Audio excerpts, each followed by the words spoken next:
Cassie reportedly cooperating with the feds in Diddy's investigation. Following the raids at Diddy's Los Angeles and Miami residences, American singer Cassie Ventura Fine is reportedly cooperating with the federal agent's investigation. According to TMZ, the singer is one of the witnesses who have been communicating with the authorities, and it is reported that she may have been working with them for several weeks. They believe Cassie may have provided testimony to give investigators probable cause to search the Bad Boy Records founders' homes, but that hasn't been confirmed. It is presumed that Cassie told investigators the same things she alleged in her lawsuit against Diddy, which he settled out of the court the next day. If you would recall, Cassie filed a lawsuit in November 2023 accusing him of rape, sex trafficking, battery, and more. In a lawsuit in November 2023, Cassie had claimed that the rapper raped her, made her take drugs, and forced her to have sex with male prostitutes while he filmed. She also alleged that Diddy frequently beat her before their split in 2018, saying he, and I quote, was prone to uncontrollable rage, end of quote. Elsewhere in her suit, the singer alleged that Diddy at one point made her hold his gun in her handbag, and she claimed that in 2012 he blew up rapper Kid Cudi's car in retaliation for a brief relationship he and Cassie had when she was on the outside with him, which Diddy allegedly told Cassie he planned to do beforehand. Diddy has since denied all her claims, but he and Cassie privately settled the case just 24 hours later. Since then, several other people have also come forward accusing Sean Diddy Combs of similar offenses. And it goes on and on and on. Interesting stuff. I would just like to know, if somebody has settled out of court and then you're still dragging like this, what is going to happen? Because that settling out of court doesn't mean that it doesn't even count for anything. Okay, so it is one thing for you to settle out of court, and then it's another thing for the authorities to want to use you as a witness in other people's case. So now she's a witness in the other cases, not our own case, because our own case has been settled out of court. Because in the rule of law, we've seen several times when cases have been settled, but when people have issues, especially with the people involved, they go back to those people that have settled. And then if those ones now want to assist as witnesses, they come forward either as anonymous or as themselves. Because I saw in one of her statements where she wrote that, she's going to be cooperating, and then, we're going to be there for the law enforcement agencies. Yep. And I am like, okay. I really want to see how this will just play out at the end of the day, in the sense that Diddy is not having it easy at all, and he's complaining that the way his staff and also his children are being handled when they came to the house to investigate, and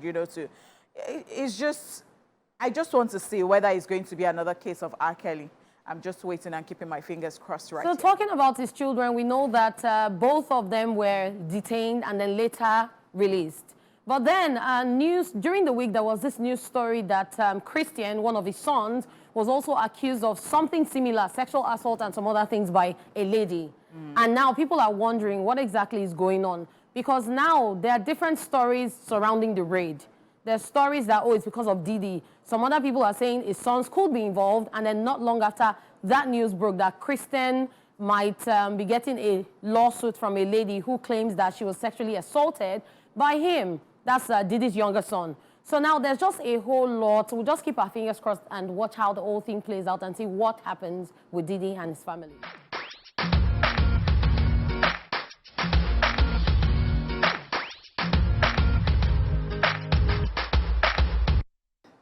Judge denies Jonathan Majors' request to toss guilty verdict. Former Marvel star Jonathan Majors will still face sentencing in his high-profile assault and harassment case later this month, despite his legal team's efforts to get his guilty verdict overturned. A New York judge has decided that actor Jonathan Majors will still be sentenced next week on his assault and harassment conviction. Criminal Court Judge Michael Gaffey denied the defense motion to set aside the verdict and strip the guilt result against the actor that a jury delivered last year.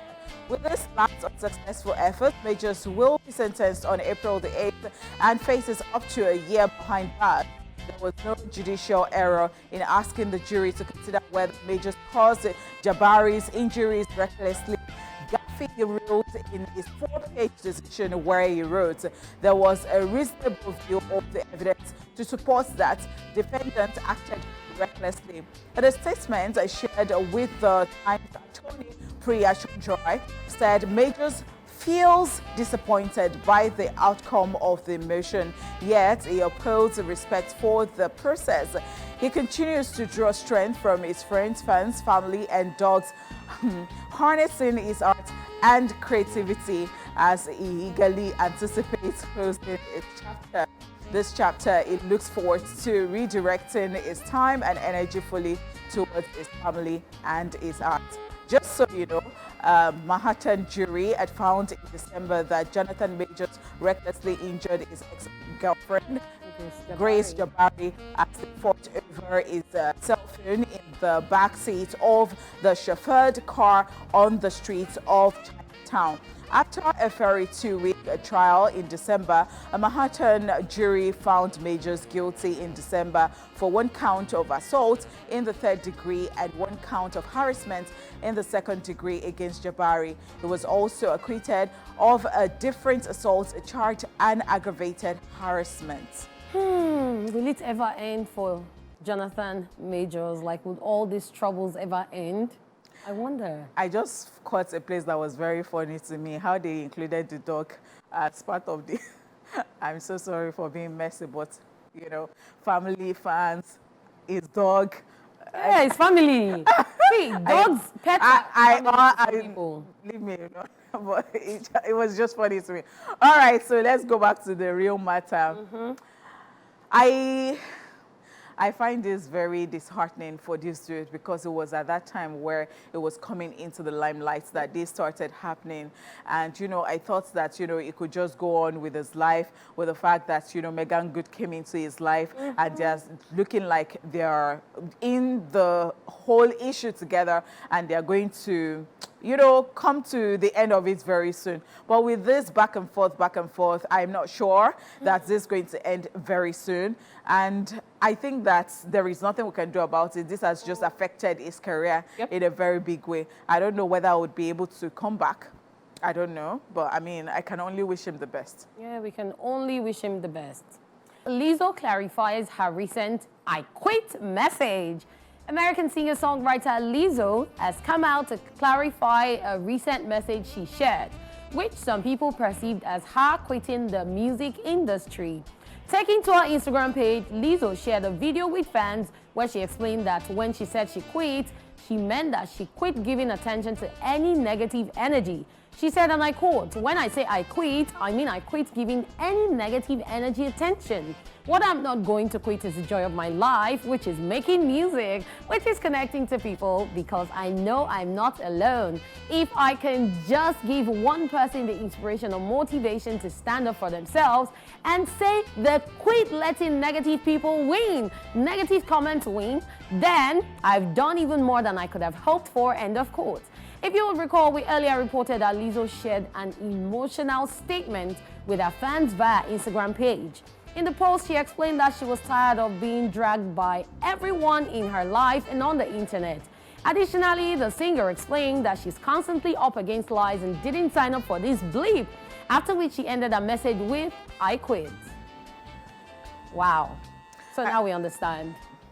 I read the comment section and I saw a lot of stuff like, okay, maybe she remembers that she still belongs to, you know, a record label or something, and all of this, you know. So people were just saying, okay, so you had to come back to clarify when you remember that you cannot just leave the music like that, because I mean, you still have to perhaps fulfill some stuff, and then you're now trying to tweak it and tell us that, oh, from the love of my life, and well, okay, only but in her defense, Lizzo is always about positivity, even though she has a lot of people coming out to say that she did some things which we didn't even expect someone like Lizzo should be accused of, because she's always been known for body positivity, and now saying she's insulting people's body, that's been crazy. But at the end of the day, she's still trying to stay positive. She's been bagging her words, she's been doing her music, and now, well, In her words, she quits negativity. So, wish you the best, Lizzo. All I just know is that people can just be very interesting. You can see them complain about a certain thing, and they are the ones Doing it. that particular thing to other people. Wahala.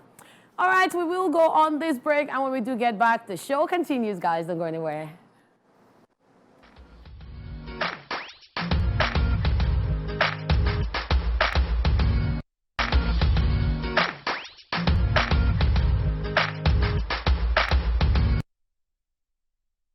And thank you so much for staying here with us right about now. Let's check out what went down at the just concluded AY Live Tax, the African All-Stars edition.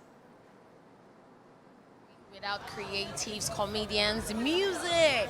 We are here at the AY Live African All-Star Edition. And guys, this promises to be fun and different as it boasts of a comedic lineup of comedians from all over Africa. We have people coming from Ghana, Uganda, Kenya, South Africa. Even here in Nigeria, we have our comedians representing us, and your lady cat, our Royal Highness, is here to give you all that's about to go down. So guys, you really don't want to miss the show today because it promises to be totally different and entertaining. Don't go anywhere, guys. So it's time I come to AY show. I mean, I've been coming since 2010, since they started.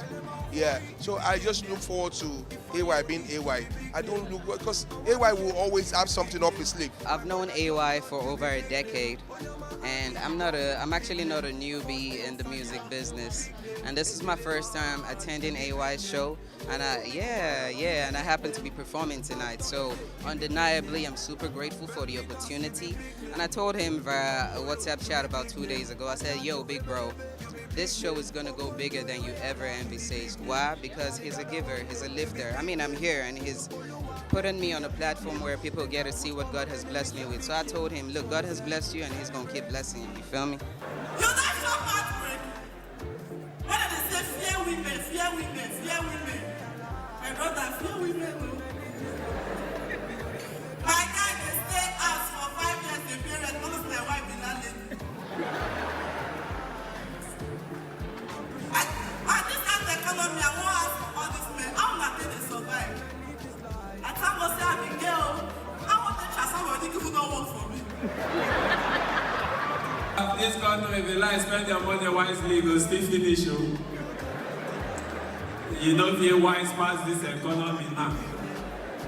Nobody now affect. Yahoo boys, they complain. They complain. They take touch both cryptocurrency and cryptocurrency.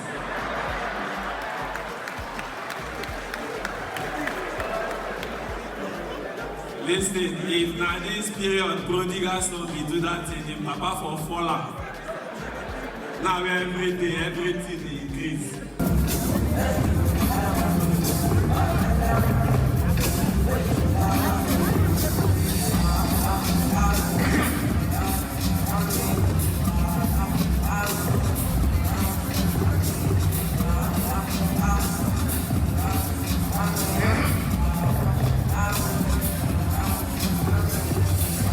We Nigerians, a lot of time we tend to consume only our content and we forget about there are other people that consume our content too. So I think it would be nice if I sit down and I enjoy them, and so when I go there, I like, oh, and like this, they do their own things. The only person that escaped this terrible saga, the luckiest man, my father. Tinubu entered May 29, he died June 6. As the man here, subsidy is gone. I said, oh, I'm gone. Oh no, you know what you need to plan burial for this period? We donate. 13 children, we don't fit buy one bag of rice. In anything you do, no die, yo. Mohbad don't die now, guess who's the son, the same waist trainer. That's about me.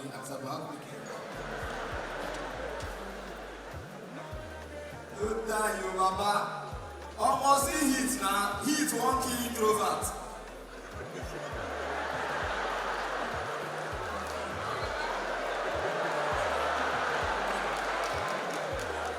I don't like crowd. Like the chatters now. Where is it happening? I've never come here and get disappointed before. So I'm still expecting wonderful performance, wonderful show tonight. When we talk about professionalism, AY and I have been professional in some other cases, but this is unique. You said it yourself, African All-Stars, trying to change things every year. Why not support something for Africa? Very funny person right from where we were little, so I'm not surprised with all this that he has put together. I'm not surprised at all. How does it feel like being in Nigeria? Your father. Oh, sorry, my brother, not me. All right. Okay, listen, gentlemen. Now, before I ask my son to go back to his seat for this show to continue, I want to tell you guys how the social media works. Sometimes there's always a narrative that goes on social media. People just follow it without carrying out any form of investigation. I heard a lot of people saying so much things about me. Oh, he don't born 17 years old. He don't keep picking, useless man. They cost me. Qatar almost when they come off my nose. But this one, Qatar not come off of my nose. Ladies and gentlemen, the boy that I posted on Instagram as my son, your younger sister's son is your son.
Still the boss. I laughed so hard, and I'm sure you guys were laughing too. And if you didn't laugh, your problem is bigger than what anyone can comprehend. Anyway, Shirley, Catherine, Ariel Hartness, signing out from the AY Live African All-Stars edition. And I'm sure you guys had a favorite line you would always look forward to, or a favorite comedian tonight. I'm sure everyone had fun, yeah, but everyone was good in their own way. This is me saying goodbye.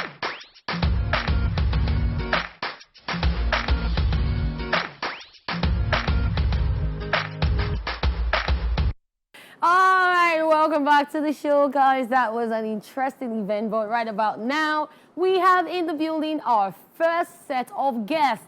They are what you can call new cats that you should be looking out for in the Nigerian music industry. Representing Music Business Academy MBA, ladies and gentlemen, let's make welcome to the show, Della and Ross. Hi. Hi, guys. Hi. How are you? I'm good. Alive and well. All right, so let's talk about the Music Business Academy for Africa. Let's talk about it. You want to go first? Oh, yeah, sure. So what's it about? What's the initiative? So it's a program that is very focused on teaching what the music business entails. It wants to educate and create a group of people that can go out into the industry and make noise, not just in a negative manner.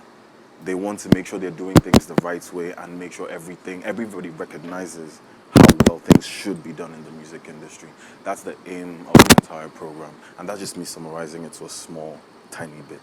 So do you have a different summary or it's the same thing? Oh no, he's right. The academy basically is just to educate people, to make sure that the people that we have in the music space are well-equipped creatives who know exactly what they're supposed to do and what the job entails. Yeah, so. Okay. All right, that's great to know. So how did you get into the MBA program? Oh, so we are artists in the program. I got into it through social media. I read about it online. I'd been following through for like a year. So I finally put in for it and I got picked as one of the artists of the program, yeah. What about you, Roz? Similar story, but somebody kind of pushed me. I was very reluctant at first. I'm very protective of my music. Okay. Because it's extremely personal. but somebody kept hammering it on my head, and eventually I was like, okay, let's do this. I got in through the online process. There was a screening process, there was a voting process, and eventually I did get picked for it. So I'm sure you both had different experiences in the academy. So let's talk about your experiences starting from you. Oh my God. So it's been a mixed bag, but in a good way. It pushed me out of my comfort zone. I'm a recording artist that records myself. Oh, I nice. do pretty much everything myself. Yep. So getting into the program, I was forced to experience making music in a completely different way. So at first it was very, very intense for me. Different in what way? Working with sound engineer, producer. Working with sound engineer, producers, songwriters, having cameras in the studio. Ooh. I'm in my space, no lights, no nothing else going Studio in your on. room. Yeah, that kind of guy. So being thrown into that situation out of nowhere for the first time in my life, it was a huge learning curve I had to experience. But I'm a better artist now because of it. Okay, what about you, Della? So for me, I found it really fun because I got to work with a lot of people, new minds. Witnessing a lot of people's creative process is something really exciting for me. So yeah, it was something that I was very happy to be a part of. I'm very happy to be a part of it. I'm just happy to be there, basically. Yeah. So now that you're out of the program, I'm sure you guys have gotten better, like he said, and there are a lot of things that you have learned not to do anymore. Yeah. Especially with the music business in Nigeria, record label, Wahala, and everything. Yes. So what would you say was the highlight of the MBA for you? Oh, the fact that there's a structure to everything that you have to do, it puts everything in perspective for me as an artist. That I know that, okay, there are ways that certain things must be done. So yeah, that's one thing I'm going to take out of the program, putting structures to things. How about you? Very similar to what she said. I'm learning that consistency is key. I'm learning that no matter how uncomfortable you are, do not be so arrogant to think that there's nobody that can connect to your music. Yeah. Motivational speaker. So now let's talk about you both as individual artists. Yeah. Let's start with you, Della. So what kind of music do you make? And who's your target audience? I like to say, don't box me nuts. That's my mantra going forward. But I'm an Afrobeat artist basically, but I'm very versatile. I do a lot of things. My primary audience is the everyday person. I believe that everybody should be able to connect to my music. I make music for everybody. So like my aim is to make sure that everybody from different spheres of life can connect to it. So I make different sounds in different pockets that I feel like there'll be different people who can connect to those different parts of the pocket. Yeah. How about you? So the MBA program has showed me that a lot of what I thought before was not true. I thought I made music for everybody, but I genuinely don't. I realized that I make music for a lot of men who feel unheard. And I do not mean... Men go through a lot in this country. Of course. And we have a lot of genres, Afro Sapa, Afro Depression. Yeah, all those genres are targeted at men. If we want to feel I feel into play.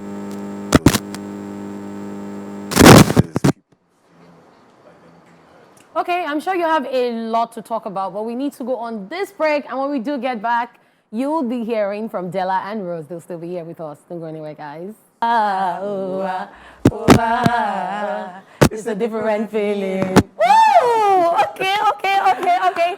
As you guys can see, we have people from the MBA in the building, and that was a song, Different Feeling, off the album, the joint album, the Purple Street album, yeah? So, who came up with the title, The Purple Street? Oh, okay, you know what, before we do that, before we went on break, you're talking about something. No, yeah? Yes, you're talking about music and how it has affected you and your growth. So let's hear that. No, okay. So I personally learned out, like, from the MBA that a lot of my audience is mostly male. And the reason why is because of the topics I choose to speak about. It's something most Nigerian men are not willing to open up about. Heartbreak, depression, Afro Sapa, all those kind of topics. Yeah. It's the same reason why people love Omale. Oh. And then they bring your girl on stage. So we're talking about the Purple Street album. Yes, we all know that Fela Kuti said the Purple Street is his home. Yeah. So why that title? Who came up with the title for the album? Okay, so they picked the title, but they ran us through like the thought process for picking the title, because according to them, I'm really young, so I'm just going to talk based on stories I've heard. Yeah. Purple Street accommodated a lot of people. Fela brought in everybody from different spheres of life. Everybody was there. So we wanted the album to portray every single one of us with our different perspective, our different creative processes. That's why the title Purple Street happened, to be able to merge everybody into a body of work that accommodates every single person and can cater to a lot of people as well. That was the idea behind the album name. So what are we expecting from you, Della? Oh, more music, a lot of music. I am very excited going into the world now because I just recently graduated from school, so I'm focusing on my career full time. So this is a very beautiful experience for me. Putting out a lot of music this year. You can look out for me, Della. We're coming with a bang. Your social media handles? Bad Girl Della on all social media platforms. Bad Girl Della. Oh, please, no, it's just the name. Okay. Promise, there's nothing else to it. It's just the name. You said it's not true. Ignore him. Okay, so since you're trying to be the one saying it's not true, so tell us about you. What's next for you? What's next for me? Are you also a bad boy? No, I don't like to think so. Some people might have that impression, but I do not like to think so. You've done debates in school. So what's next for you? What's next is a lot of music too. I haven't put out music properly in the last 4 or 5 years. So this is my moment again. I'm back out there. I'm grateful for the NBA because they let me express myself in 3 different ways on 3 different tracks. So my audience has a good idea of who I am and the kind of music they're going to be expecting from me. So the rest of this year, it's music back to back to back. So for people who want to contact you on social media, what are your social media handles? S_Roz everywhere. ROZZZ. S_ROZZZ everywhere. Oh, thank you guys so much for coming on the show. It was great to have you guys. I feel like we shouldn't go with the different feelings and everything, but we gotta go, guys, and that's it with our guests. So we'll be back with our other guests shortly. Don't go anywhere. Thank you. Thank you so much, guys, for staying here with us. Joining us this afternoon is a rising star in the world of contemporary Afrobeat music. His unique style blends traditional African rhythms with modern electronic beats, resulting in a fresh and innovative sound that captivates listeners from all walks of life. Ladies and gentlemen, let's make welcome to the show this afternoon, Uloko. Is that how your name is pronounced? Uloko, yeah. Yes. Perfect. Welcome to the show. Welcome to the show. Thank you guys very much. It's good to have you here. And well, when I was reading your profile, I saw that you were about the traditional thingy, like mixing it with the electronic sound. And I'm like, okay, who's this Benue dude who wants to bring who does not want our tradition to go into extinction and wants to, you know, bring it to the fore with the mix of Afrobeat and all of this. So you want to really sit that well for us and let us understand what your sound is all about. When you say traditional, I mean like mixing like different cultures in like Nigeria, and I mean being able to create music and learning from different cultures as well. That's what I meant by traditional. Not like I'm going to be speaking my language from Benue and everybody's going to understand, but I mean like tapping into different cultures and making everybody understand. Okay, so let's talk about your musical journey. A lot of people started from maybe being studio rat, or they follow their friends somewhere and they got inspired. How did music start for you? No, I'm still a studio rat. Oh, okay, but how did you become an artist? How did you start singing? I got interest from, secondary school, you know, like, it's just one of these things where it's like, there's all these fun days, and you just have to, I always wanted to be involved in, like, acting, what else, like, performing. I just always wanted to perform on stage, and, as the years went by, it was just very interesting for me. I was famous in secondary school for just being that guy on stage on those days, so yeah, that's where I got the interest of music from. I've been singing since like year 8, that's like GS2. And yeah, learning how to engineer my own music, learning how to do a lot from just being around people that do music. So are you like still in school, or you're done with school? I have a year of university to go. I'm not done. I went to University of Hertfordshire in London. Okay, so when you started music and you told your parents that you wanted to do music, what was the reaction like? What was the reception? Finish school first. That was it. And I mean, I have one more year to go, so I'm about nearly done.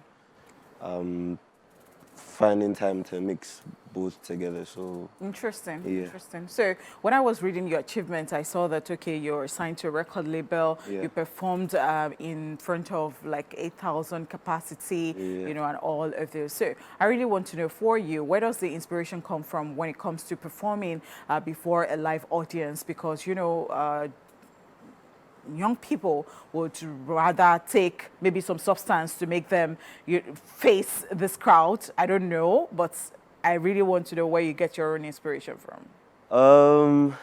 Like I said from the beginning, it was like I kind of just got used to being on stage a lot, like since I was young, and I don't know, I just grew confidence, and yeah, I mean, first time I go on stage, was like I think I was in Abuja. It was shout out to Psycho YP, by the way, and Apex Village.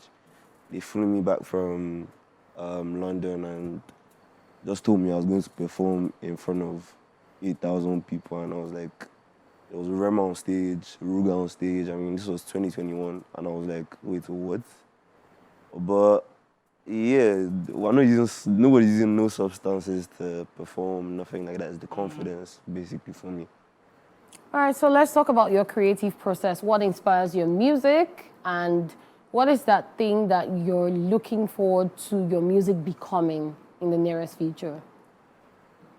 Inspires my music. I mean, it's just being able to tap into like different, like I'm a very friendly person, and I could literally just get one or two things from like both of you beautiful ladies here, and just be like, oh yeah, I heard something I really liked from the way we spoke or a conversation we had. I mean, maybe slangs, whatever it is, and then I mean, that's what I mean by mixing cultures together. It's like I meet everybody here today, and then tomorrow they're like, oh yeah, this guy just mentioned something that we said yesterday, and it sounds crazy on a song, type of thing. I don't know if you get what I mean. Yeah, it's like, yeah, that's where I get my inspiration from, and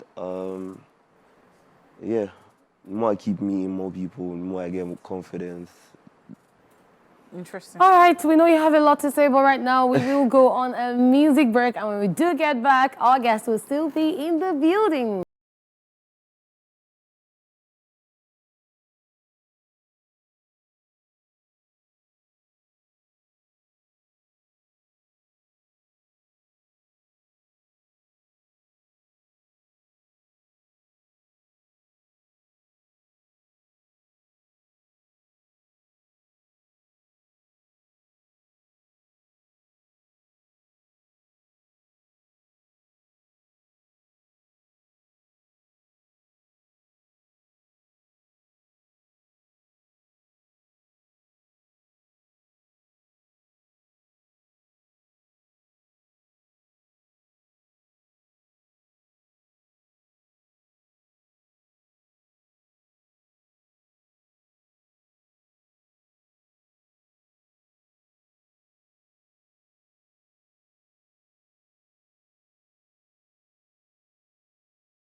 Thank you so much for staying tuned to the show. Loco is still in the building. Yeah, we here, baby. So why Amina for that song? Is that part of you dipping into different cultures, and what inspired that music video? Please tell me you guys know, like, I think it's a nursery school rhyme. Folk song. Amina, Folk Amina song. to a lazy girl. So it's like, I don't know, I just kind of was in the studio one day, and the rhyme just came into my head. And I clocked, yeah, this was something like we used to sing back in the days. Let me not say back in the days, because I don't know the generation. mix between all of us here. But yeah. Interesting stuff. All right, so now when you're done with school and then you can now have all the time in the world to get into, because I mean, as you said, your parents said, be done with school first. And you now have all the time to do everything you want to do. What are we expecting from you? What are we looking forward to from you? Are there other projects? Are there other things you want to delve into? I mean, as one of the songs on my project, I released one of the songs when I got signed to Apex Village last year. That's on Sobu, and I'm releasing my first project on the 24th of April. So, yeah, I'm about to give you guys a project. I'm really excited. Any Nigerian collaborations or international collaborations? I wasn't really looking forward to rushing that kind of relationship with people, and I just wanted things to come natural. So. My big bro, Psycho YP, is the only feature on my project. Literally taught me most of the things I know. And shout out to him, shout out to the whole of Apex Village as well. Your social media handles before we go. Yeah. Uloko U1OKO on everywhere, basically. On all social media platforms. Yeah. All right, thank you so much for coming on the show. Thank you guys very much for having me here. And that's it with our second guest today. We will be back shortly to wrap up the show, guys. It's the energy for me. I'm like, what? Where are we going? That's right. We want to say a very big thank you to you, and you for being a part of the show this day and this week. It's just been so fantastic doing this with you. And you know, like that you are like that sweet grain of jollof rice. All of you put together, it's now be grains of jollof rice. I mean, the one that is Nigerian cooked. So I don't even want to hear that it's a Senegal or Gambia or Ghana that has the best jollof rice. It's still Nigeria. And honeypot, nobody can come on social media to tell you promised last week that the Get Happiness is free, because you've given them now. Of course. I have done this with the beautiful Catherine. My name is Honeypot, and of course, we will catch you next week, bigger and better. Do not forget that we're on YouTube. You can always find all of these programs right there on YouTube, and we will be having a recap to tomorrow. We've got you covered till Monday, right? Take care of yourself.